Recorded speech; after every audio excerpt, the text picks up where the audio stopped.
பிரச்சனை என்னன்னா, இன்னைக்கு விஜய் கரூர் சம்பவத்திற்கு பின்பு மக்கள் மத்தியில் ஒரு அவருடைய பிம்பம் உடைந்திருக்கிறது. நீ நல்லா கவனிச்சு பாருங்க.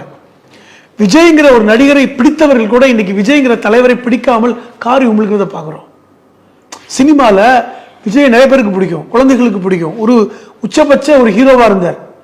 அவருடைய படங்கள் பேசப்படக்கூடிய படங்களா இருந்தன. அது காதல் படமோ இல்லை ஆக்ஷன் படமோ. ஆனா இன்னைக்கு விஜய் படத்தை பிடித்தவர்கள் கூட விஜயை ஒரு அரசியல் கட்சி தலைவராக ஏற்றுக்கொள்ள முடியாமல் தவிக்கிறாங்க. ஏன்னா இப்படிப்பட்ட ஒரு மனிதர், ஏன்னா அவருடைய சாயம் இன்னைக்கு வெளுத்து போயிருக்கிறது. அவருடைய படத்துல ஒரு ஹீரோயிசமே இன்னைக்கு இல்லைங்க. அவர் ஹீரோவாக இன்னைக்கு ஏத்துக்க மனப்போக்கம் இன்னைக்கு மக்களுக்கு இல்லை.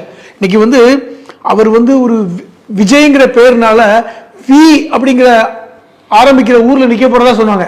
இந்த விஜயகாந்த் விருத்தாசலத்தில் நின்ற மாதிரி, அது மாதிரி விருதுநகர்ல அல்லது விழுப்புரத்துல இப்படி ஏதாவது ஒரு வீண்டு ஆரம்பிக்கிற பேர்ல தான் விஜய் நிப்பாரு. அதுதான் அவங்க நியூமராலஜி படி சரிங்கிற மாதிரி பேச்சு வந்தது.